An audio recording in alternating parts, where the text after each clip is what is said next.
1 kilowatt का solar rooftop system आखिर कितने रुपए में बैठता है, उसमें कौन कौन से कंपोनेंट्स होते हैं और उनकी वर्किंग क्या होती है।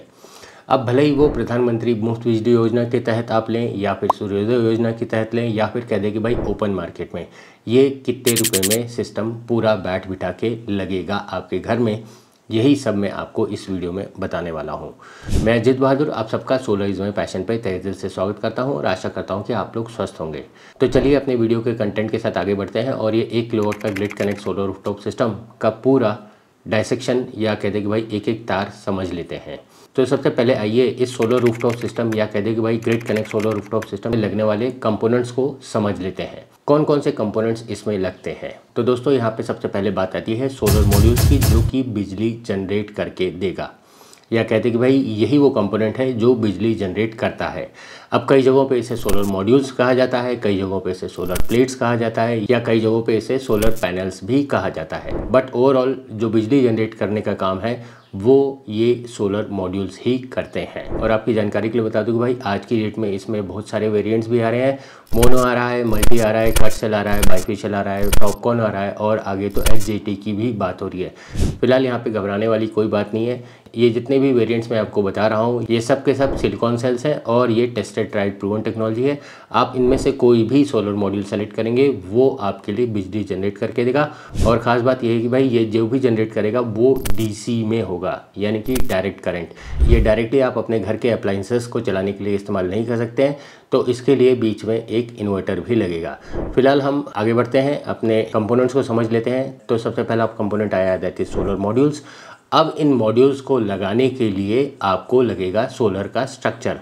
अब उसी तरह इस सिस्टम में दूसरा कंपोनेंट आप पकड़ लीजिए दैट इज़ स्ट्रक्चर। जी हाँ दोस्तों, अब चूंकि ये आपके घर के ऊपर लगने वाला है और अगले 20 से 25 साल चलने वाला है, तो आपको एक इसके लिए स्ट्रक्चर भी लगेगा। आज की डेट में स्ट्रक्चर्स की अगर हम बात करें तो वो आपका हॉट डिप गैल्वेनाइज, जीआई या फिर एमएस में भी आ रहा है। आप इसमें आपकी रिक्वायरमेंट के हिसाब से अपना स्ट्रक्चर सेलेक्ट कर लीजिएगा। बट मेरा तो यही रिकमेंडेशन रहेगा कि भाई या तो आप जीआई में जाइए या हॉट डिप गैल्वेनाइज में जाइए, आपको आगे फ़ायदा ही होगा। क्या है कि भाई इसमें मेंटेनेंस या कहते हैं कि भाई इसमें जंग लगने या रस्ट लगने की समस्या कम ही होती है। अब मॉड्यूल हो गया जो कि बिजली जनरेट करेगा और इस मॉड्यूल को लगाने के लिए स्ट्रक्चर, यहाँ तक तो आपको क्लियर हो गया होगा। अब उसके बाद जो भी जनरेट हो रहा होगा उसे हमें कैरी करना है, तो यहाँ पे हमें लगेगा डीसी साइड की वायरिंग यानी कि डीसी वायर। डीसी वायर के बाद आपका आएगा डीसी डीबी, जो कि आपके सिस्टम को डीसी साइड से प्रोटेक्ट करता है। और उसके बाद आ जाता है आपका इन्वर्टर। इन्वर्टर जो कि इस पूरे सिस्टम का दिमाग होता है, वही डीसी को एसी करता है और आपकी रिक्वायरमेंट को फुलफिल भी करता है और ग्रिड के साथ ये सिंक्रोनाइज भी करता है। यहाँ पे ध्यान रखने वाली बात यह है कि भाई ये वाला जो इन्वर्टर होता है वो होता है ग्रिड सिंक्रोनाइज्ड या फिर कहते हैं कि भाई ग्रिड इंटरैक्टिव इन्वर्टर्स। ये ग्रिड के साथ इंटरैक्ट करके या ग्रिड के साथ सिंक्रोनाइज करके आपकी रिक्वायरमेंट को फुलफिल कर रहे होते हैं। ये इन्वर्टर्स ऑफ ग्रिड इन्वर्टर से थोड़ा सा हटके होते हैं। और यहाँ पे आपको ये भी क्लियर कर दूं कि भाई आपके मन में अगर ये डाउट हो रहा है कि भाई क्या आप अपने एग्जिस्टिंग ऑफ ग्रिड इन्वर्टर्स को ग्रिड कनेक्ट इन्वर्टर्स में अपग्रेड कर सकते हैं, तो ये नहीं पॉसिबल है। ये grid connect inverters all together different inverters होते हैं, ये आपको डेडिकेटेड इस सिस्टम के लिए लेना ही होगा। अब ग्रिड कनेक्ट इन्वर्टर्स के बाद आ जाती है बारी ACDB की, और ये जो ACDB है वो AC साइड से आपके सिस्टम को प्रोटेक्ट करता है, तो ये भी एक इम्पॉर्टेंट कंपोनेंट है। और वहीं इन्वर्टर से लेकर ACDB और उसके आगे जो भी वायरिंग रहेगी वो AC साइड की वायरिंग रहेगी, तो वहाँ पे AC वायरिंग लगती है। तो यहाँ पे अभी तक क्या क्या क्लियर हो गया है, आपका मॉड्यूल हो गया, आपका स्ट्रक्चर हो गया, आपका डीसी साइड की वायरिंग होगी, आपका DCDB हो गया, इन्वर्टर हो गया जो कि सिस्टम का दिमाग है, उसके बाद AC साइड की वायरिंग और आपका ACDB। अब यहाँ पे बात आ जाती है कि भाई आपका सिस्टम कितना जनरेट कर रहा है, तो वहाँ पे एक जनरेशन मीटर भी लगता है और उसके बाद एक नेट मीटर लगता है और साथ ही में पूरे सीक्वेंस में एक RCCB या एक MCB भी लगती है। वो डिपेंड करता है कि भाई आपका डिस्कॉम आपको कहाँ लगाने के लिए बोल रहा है। फिलहाल नेट मीटर के बाद वो आपके ग्रिड के साथ कनेक्ट हो जाता है या कहते हैं कि भाई सिंक्रोनाइज हो जाता है। आपके उधर जो बिजली का खंभा लगा हुआ है वहाँ से वो उसका कनेक्शन हो जाता है। तो ओवरऑल एक लाइन में अगर हम सिस्टम को समझें तो ये कुछ इस तरीके से होता है। अब यहाँ पे गौर करने वाली बात यह है कि भाई यहाँ पे आप कहीं पे भी बैटरी नहीं देखेंगे। जी हाँ, grid connect solar rooftop system में कोई भी बैटरी नहीं लगती है। यहाँ पे जो ग्रिड होता है वो ही एक बैटरी की तरह काम कर रहा होता है, जहाँ पे आप एक्स्ट्रा जो भी जनरेट करते हैं वो वहाँ पे स्टोर करते हैं और जब आपकी रिक्वायरमेंट होती है वो आप निकाल लेते हैं। तो आपका सिस्टम कितना जनरेट कर रहा है, आप कितना दे रहे हो, आप कितना ले रहे हो, इसी को नोट करने के लिए वहाँ पे नेट मीटर लगा हुआ है और नेट मीटर के रीडिंग के हिसाब से ही आपकी बिलिंग भी होती है।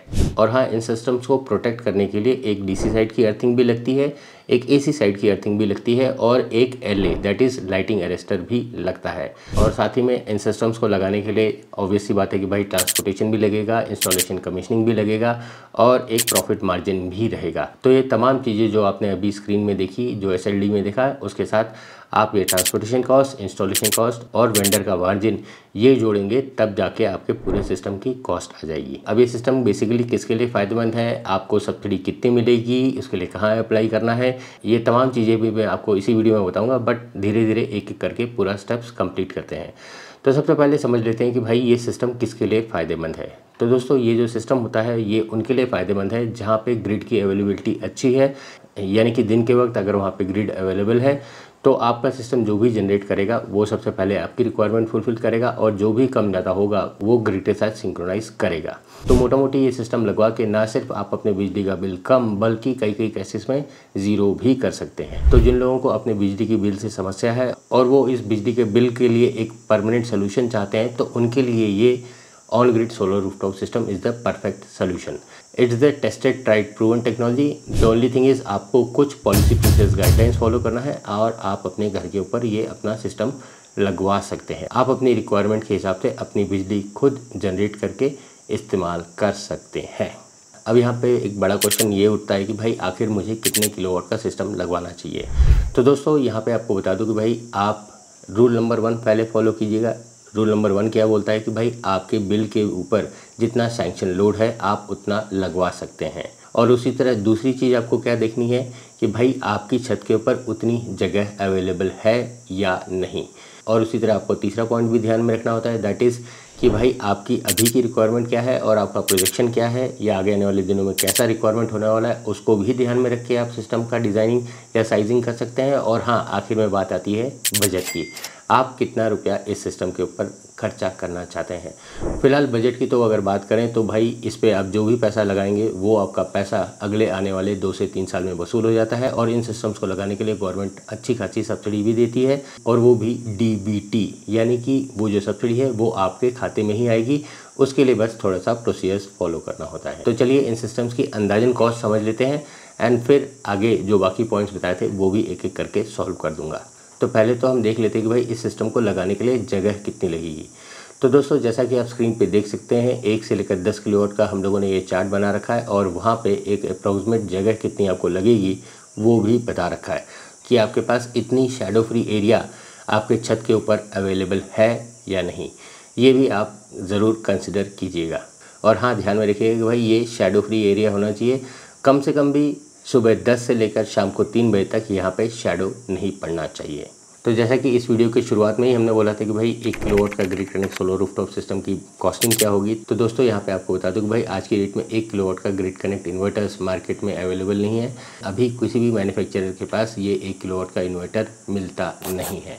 फिलहाल आगे आने वाले दिनों में अगर कोई बनाएगा तो हम उसकी भी प्राइसिंग आपके साथ शेयर कर देंगे। और यहाँ पे एक और बात आती है कि भाई 1 किलोवाट का जब आप बात करते हैं तो कोई भी जो डीलर होता है वो 1 किलोवाट के ऊपर ज़्यादा इंटरेस्ट नहीं दिखाता है।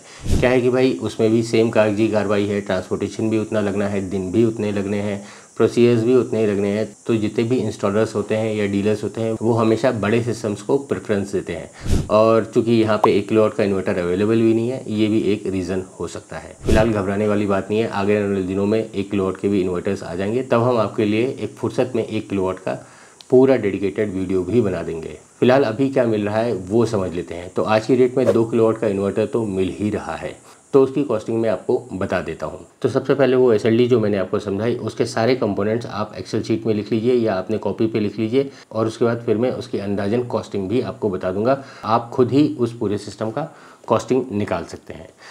तो सबसे पहले लिख लेते हैं सोलर मॉड्यूल्स जो इस सिस्टम के लिए लगेंगे, उसके बाद उसका स्ट्रक्चर, फिर उसका डीसी साइड की वायरिंग, फिर एसी साइड की वायरिंग, फिर इन्वर्टर, फिर एसीडीबी, फिर डीसीडीबी, फिर मीटर में आपको पूरा आ जाता है जनरेशन मीटर, नेट मीटर और उसका जो कैलिब्रेशन चार्जेस है ये पूरा हम एक साथ कर लेंगे। इंस्टॉलेशन कमीशनिंग लगेगा, ट्रांसपोर्टेशन लगेगा, एलए अर्थिंग ये भी लगेगी और उसके साथ में कुछ मिसलिनियस एक्सपेंसेस भी लिख दीजिए जो कि आपका सीमेंट वर्क होगा या लिफ्टिंग के चार्जेस होंगे। और साथ ही में इस सिस्टम के ऊपर जीएसटी भी लगता है, उसे भी मेंशन कीजिएगा और आखिर में इसका मार्जिन्स भी लिख लीजिएगा। तो ये तमाम चीज़ें आप जब एक साइड में लिख लेंगे फिर उसके बाद हम इसका कॉस्टिंग करते हैं। तो आज की डेट में जो मार्केट में इजीली मॉड्यूल मिल रहा है वो है 540 वॉट पिक का मॉड्यूल। तो एक 2 किलोवाट में कम से कम भी 4 मॉड्यूल्स लगेंगे। तो 2 किलोवाट मीन्स 2000। अब इसका मतलब ये तो होता नहीं है कि भाई 2000 के मॉड्यूल्स मिलेंगे। तो 540 मल्टीप्लाइड बाई 4 करेंगे तो वो हो जाता है 2160। 2160 वॉट पिक के आपको मॉड्यूल्स इस सिस्टम के लिए लगेंगे। तो यहाँ पे कोई घबराने वाली बात नहीं है। आज की डेट में इन्वर्टर्स की जो कैपेसिटी होती है वो 10 to 20% ओवरलोडिंग के साथ उनकी कैपेसिटी होती है। तो इतना ओवरलोडिंग वो ले लेते हैं। तो 2 किलोवाट के लिए आपका 2160 के मॉड्यूल्स लग जाएंगे।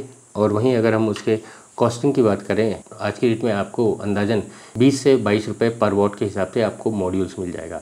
फिलहाल यहाँ मैं कैलकुलेशन के लिए 20 रुपये रखता हूँ। तो 20 multiplied by 2160 that comes to 43,200 rupees. ये आपका सीधा सीधा मॉड्यूल की कॉस्ट हो गई। ये अप्रॉक्सीमेट कॉस्ट है। आप अपने उधर जो रेट चल रहे हैं उसके हिसाब से 2160 को मल्टीप्लाई कर दीजिएगा, आपका मॉड्यूल का कॉस्ट आ जाएगा। फिर वहीं पे दूसरा कंपोनेंट है दैट इज़ उसका स्ट्रक्चर। तो अंदाजन इसका भी रेट लिख लेते हैं 3 रुपये पर वॉट के हिसाब से। तो 2160 मल्टीप्लाइड बाई 3 रुपये पर वॉट के हिसाब से अगर करेंगे तो 6480 6480 रुपये में आपका वो स्ट्रक्चर भी आ जाएगा। साथ ही में डीसी साइड की वायरिंग और एसी साइड की वायरिंग की बात करें तो डीसी साइड चूँकि बहुत ही कम रहता है, हार्डली 2, 4, 6 या मैक्सिमम 7, 8 मीटर्स का रहेगा। तो मैक्सिमम आप पकड़ लीजिए 1000 रुपये आपका डीसी साइड वायरिंग पूरा केबल केसिंग के साथ लगाने वगाने कॉन्ड्यूट के साथ ये पूरा आपका 1000 रुपये में बैठ जाएगा अप्रॉक्सीमेट। साथ ही में अगर एसी साइड की वायरिंग करें तो अप्रॉक्सीमेट यहाँ पकड़ लीजिए कि 2000 रुपये में पूरा एक अंदाजन मैं बता रहा हूँ कि 2 किलोवाट के लिए हार्डली कितना होगा, 1 माले या 2 माले की बिल्डिंग रहेगी तो एक 2000 रुपये में आपका एसी साइड की भी वायरिंग हो जाती है। अब यहाँ पे एसी साइड वायरिंग और डीसी साइड की वायरिंग ये अप्रॉक्सीमेट इसलिए बोल रहा हूँ, या फिर आप ऐसा भी सोच सकते हैं कि भाई इन सिस्टम्स की प्राइसिंग क्यों नहीं फिक्स है। तो ये जो वायरिंग होती है दिस इज़ वेरिएबल। किसी का घर 2 माले का होता है, किसी का 1 माले का होता है, किसी का 4 माले का होता है, किसी का 10 माले का होता है। तो यहाँ पे जो एसी साइड की वायरिंग है और डीसी साइडिंग की वायरिंग है तो ये तो कोई बता नहीं सकता। तो दिस इज़ एट एक्चुअल्स, तो इसीलिए यहाँ पे ये अप्रॉक्सीमेट में ही गिना जाता है। तो आप अंदाजन पकड़ लीजिए 60 to 80 रुपीज़ पर रनिंग मीटर के हिसाब से कॉस्टिंग है। तो आप ये 1000 रुपये और 2000 रुपये वहाँ पे अप्रॉक्सीमेट रख सकते हैं। अब उसी तरह आ जाती है इस सिस्टम के दिमाग की बात दैट इज़ इन्वर्टर। तो इन्वर्टर आज की डेट में 16 से 18,000 रुपये के बीच में एक अच्छा खासा ब्रांड का आपको मिल जाएगा, ग्रिड कनेक्ट इन्वर्टर्स। तो हम कैलकुलेशन के लिए लिख लेते हैं 16,000 रुपीज़ और उसके बाद हम लिख लेते हैं डीसीडीबी और एसीडीबी। तो एसीडीबी और डीसीडीबी दोनों का अप्रॉक्सीमेट कॉस्ट रख लीजिए 1,500 रुपये। तो ये भी आपको दोनों चीज़ लगेगी।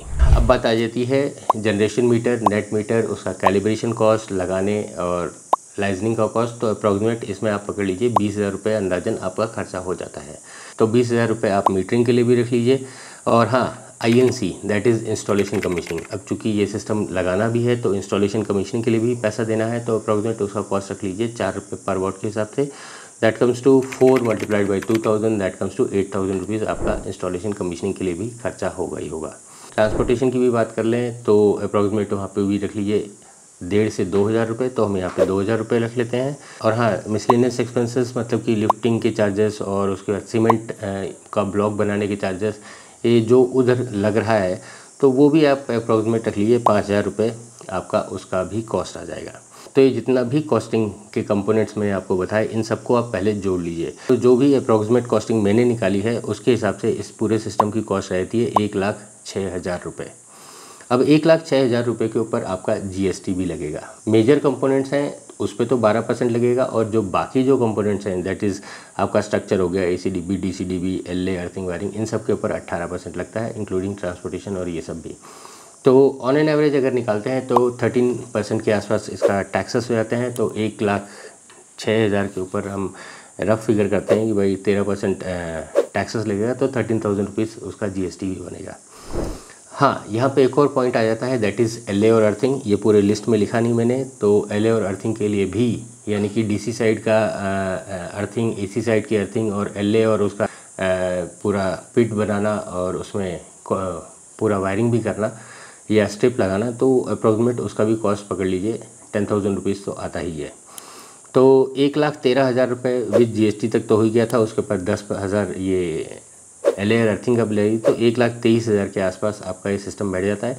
और हाँ, ऑब्वियसली बात है कि भाई कोई भी यहाँ पे विदाउट प्रॉफिट तो ये सिस्टम लगाएगा नहीं, तो आप उसका प्रॉफिट मार्जिन भी जोड़ दीजिए। 15 से 20% आप अगर उसका भी पकड़ लेते हैं तो अप्रॉक्सीमेटली 1,30,000 से लेकर 1,40,000 रुपये में ये सिस्टम बैठ बिठा के आपके घर पे हो जाएगा।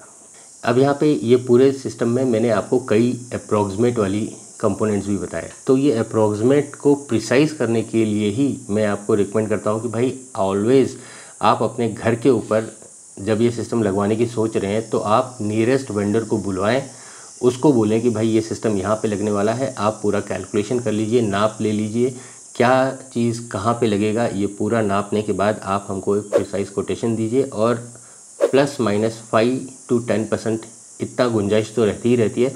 उसके हिसाब से आपका जो वेंडर है वो आपको एक प्रिसाइज कोटेशन भी देगा। और हाँ, अगर आप ये सब्सिडी में लगवाना चाहते हैं तो आपको ये भी देखना है कि भाई वो वेंडर एम्पैनल्ड है या नहीं। अब ये एम्पैनल वेंडर की लिस्ट आपको आपके स्टेट की डिस्कॉम या फिर pmsuryaghar.gov.in के ऊपर भी जाके मिल जाएगी। और अच्छी बात ये है कि भाई grid connect solar rooftop system लगवाने के लिए सरकार अच्छा खासा सब्सिडी भी देती है, या कह दे अनुदान भी देती है। आप जैसा स्क्रीन पे देख सकते हैं, यहाँ पे साफ साफ लिखा हुआ 1 किलोवाट के लिए 30,000 रुपये, 2 किलोवाट के लिए 60,000 रुपये और 3 किलोवाट के लिए मैक्सिमम 78,000 रुपीज़ सब्सिडी मिलेगी। या फिर कहते हैं कि भाई 4, 5, 6, 7, 8, 9, 10 जितना भी आप सिस्टम लगवाना चाहते हैं उसमें कोई दिक्कत वाली बात नहीं है, लेकिन जो मैक्सिमम सब्सिडी है वो 78,000 रुपीज़ ही रहेगी। तो इस तरह ये 2 किलोवाट का grid connect solar rooftop system का अप्रॉक्सीमेट कॉस्ट 1,30,000 to 1,40,000 रुपीज़ तक बैठ बिठा के हो जाता है। और यहाँ पे अगर हम सब्सिडी की बात करें तो यहाँ पे 2 किलोवाट के लिए 60,000 रुपीज़ सब्सिडी मिलती है, यानी कि 1,40,000 में से अगर 60,000 माइनस भी कर देते हैं तो आपको आपकी जेब से 80,000 रुपीज़ इन्वेस्ट करना होता है। और हाँ, इसके लिए आज की डेट में बैंक से लोन भी मिल रहा है। आप pmsuryaghar.gov.in के ऊपर जाके ये लोन कौन दे रहा है, कितने रेट ऑफ इंटरेस्ट में दे रहा है, कितने टेन्योर के लिए दे रहा है, ये तमाम जानकारी भी निकाल सकते हैं।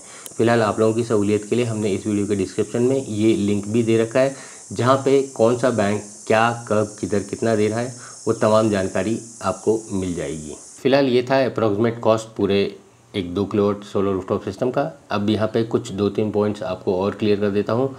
आप अगर ये सिस्टम विद सब्सिडी लगवाना चाहते हैं तो आपको 2 बातों का ज़रूर ख्याल रखिएगा।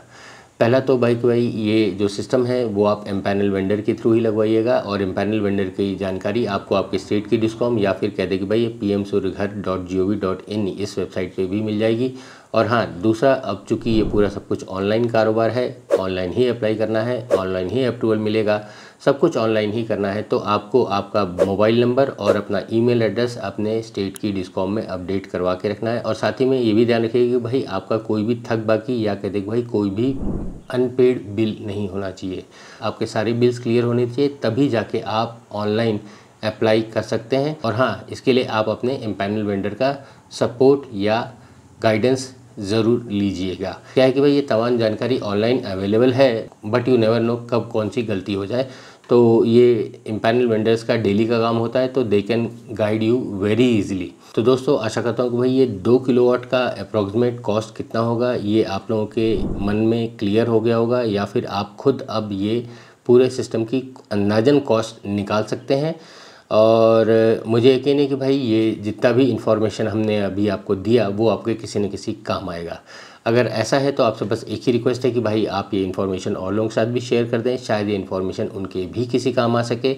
मैं अजीत बहादुर आप सबका ये वीडियो देखने के लिए धन्यवाद देता हूँ। मिलते हैं नेक्स्ट वीडियो में नए टॉपिक के साथ, तब तक आप इंजॉय कीजिए the supreme source of energy, solar energy. जय हिंद।